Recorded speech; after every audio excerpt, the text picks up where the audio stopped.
Hello everybody, in this video I will be showing you how to develop film, black and white film in Adonal. Adonal is ADOX Adonal, that's same thing as Rodinal, just in different places it has a different name, but it's the same exact thing. How to dilute it, how to develop black and white film with it, and along the way we will be pushing black and white film, so you will see the process of pushing and get some interesting places to find out the timings and dilutions, how to push your own film or develop it normally. And yeah, and we'll see how it comes out. The film is an old Kodak T-Max 400. It was dated for 88, so 88 or 89, something like that. So it's expired for quite a while now, but the pictures don't come out too bad. It's regular 400 ISO, but we will be developing it at 3200 ISO. Interesting how that comes out. So the first thing you need to do, of course, we already done that. You could see it in another video how to do it, because we won't be repeating the entire process on camera. You gotta check your fixer. It's always good to do it every time you want to use it, especially if it's standing for a while. So we got our Adonal. We will be diluting 1+25, because as you see on this website here, we got different types of film listed here on this website, and for many types of film it has listed what kind of dilution for what kind of ISO you want to achieve and how much time it needs to spend in the developer at 20 degrees Celsius. So you see here, we got our Kodak T-Max 400. We want to develop it at 3200 ISO. So we want 1+25 dilution, and that's for 17 minutes. And we will be doing 2 inversions every 30 seconds. And after we mix it up, we will check on this site here, this page over here, to see, after we measure our temperature of diluted Adonal, to see if we need to take into consideration any temperature correction. So let's get back into mixing. So of course you will need a measuring cup or whatever they are called. You will need a thermometer, of course, some kind of thermometer. And you will need, of course, your film. Mine is already packed into this here, rolled up, so it's ready to go. And a smaller measuring cup, because we will be using, we want to make about 300 milliliters, so 25 plus 1, we'll do 260 milliliters, because that would be easier to calculate. Because if you got 1+25, that means that in total you will have 26. It's like, for example, you had 1 liter or 1 gallon of Rodinal, you would add to that 25 liters or 25 gallons of water. So you in total would have 26, right? So if we add 10 milliliters of Adonal, then we need to add 250 milliliters of water. So we will have in total 260 milliliters. That would be 1+25 dilution. So let's start. Ta-da! We take our Adonal, we open it up. Don't get it all over yourselves, like I did with the developer. So 10 milliliters, that's going to be very bottom of this here to measure out. There we go, we got our 10 milliliters. So this goes to the side. Now we want to get our water as close as possible to room temperature. That's why we got the thermometer, to measure out the temperature so we know exactly what we got. And of course, do some rounds of this to get all that developer in. Alright, and so after that we got about 225. So we'll just continue adding it with this. So we got it nice and even, 260. There, that might be 260. So now we don't have to worry about the temperature of the fix. It's at room temperature. the temperature of the fix doesn't worry us that much. We just want to know the temperature of the diluted Adonal. So we can check on that website I showed you if we need to take into consideration any temperature corrections. So let's see, the thermometer was at room temperature and it shows about almost 21 degrees Celsius. I don't know, 69 degrees Fahrenheit, somewhere around that area. So, all right, let's take it out, and we got about 19.5 degrees. So maybe our water was a little bit not too warm. So while it's in this, we can put as hot water as we could. We'll just raise it up to make it 20, just so our conscience is clear. Because at 20 degrees, we already know we don't have to do any corrections for timing. And since we're that close, we might as well just get the 20 degrees in, right? Well, the temperature is basically at 20 degrees. So now we begin the developing process. So we get your timer ready, stopwatch or whatever. Open up our film. And pour it in and start calculating our time from that. There we go. And press start. And we want to do for a few inversions for the beginning, for about 10 seconds, I would say. All right. We hit the bottom a few times to get the air bubbles out. And now we wait. Every 30 seconds, 2 inversions, 17 minutes. It's always a waiting game.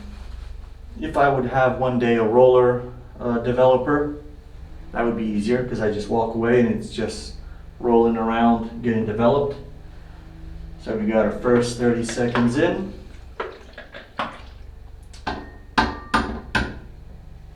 There we go. And that's how it goes for the whole 17 minutes. So, see you in 17 minutes. And we're almost done. We'll just put that aside now because we want to get our room temperature water ready, because one more inversion and we're dumping it, filling it out. So you don't have to be perfect with the temperature as long as it's around room temperature, you know. A little bit on the cooler side, I would say, for me. So the last inversions. And we got 17 minutes on the clock there. So open this up.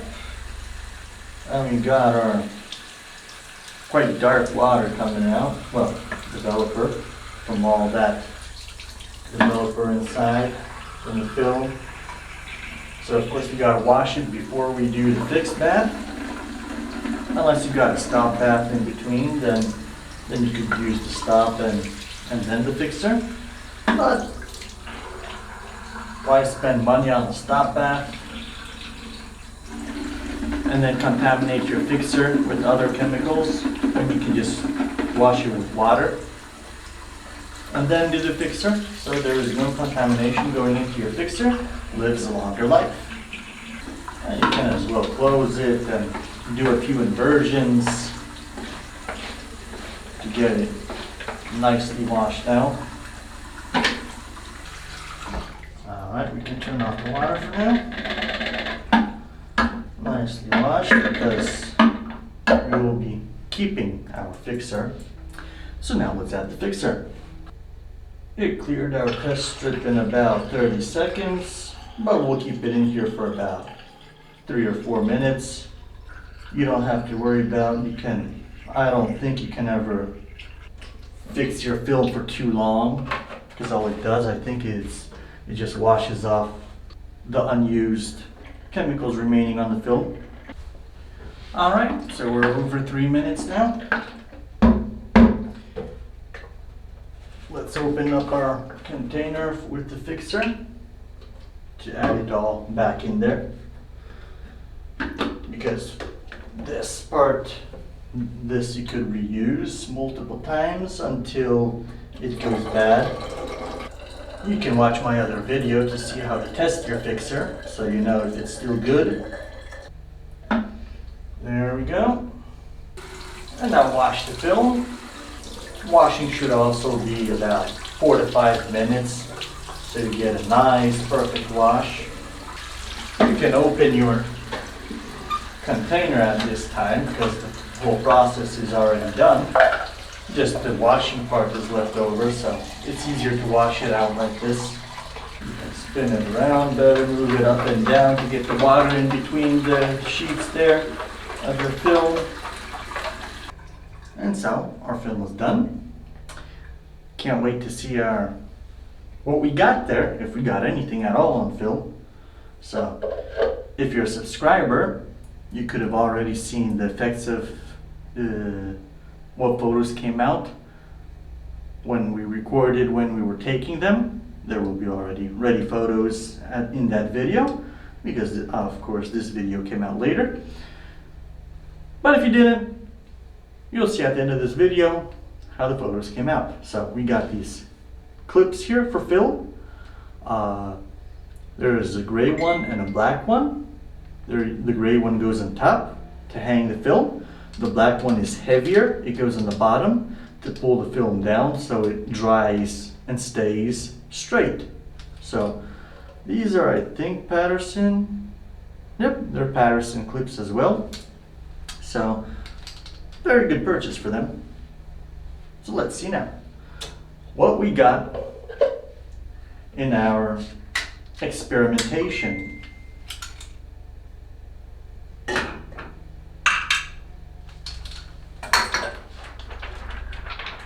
And we do got something, but it does seem that 260 milliliters was not enough to cover the film roll. So not all the frames are, because when the container was in here, it was under an angle a little bit. So the part that was on this side, the frames did develop almost completely, but the opposite side part, the photos are cut away. But this film is old, expired film. For experimental purposes, we learn and we take corrective action for the future. So for future reference, we now know that 260 milliliters of fluid will not cover a spool. And we're teaching, well, learn from my mistake, make more developer. Actually on the container it says 375 milliliters of fluid for one roll. Let's set it down on a flat surface. Well, actually, yeah, see, that's your lesson for today. If you want to learn from my mistakes, mistake number 1, I didn't read what says on the bottom of the container here. Mistake number 2, measure it yourself before you put the roll in, so you know how much your container fits to cover the spool before you do the developing. Don't guess. Guesses take you to bad places. So please remember to subscribe, hit that like button, it helps out the channel. Take care my friends, and see you in the next video.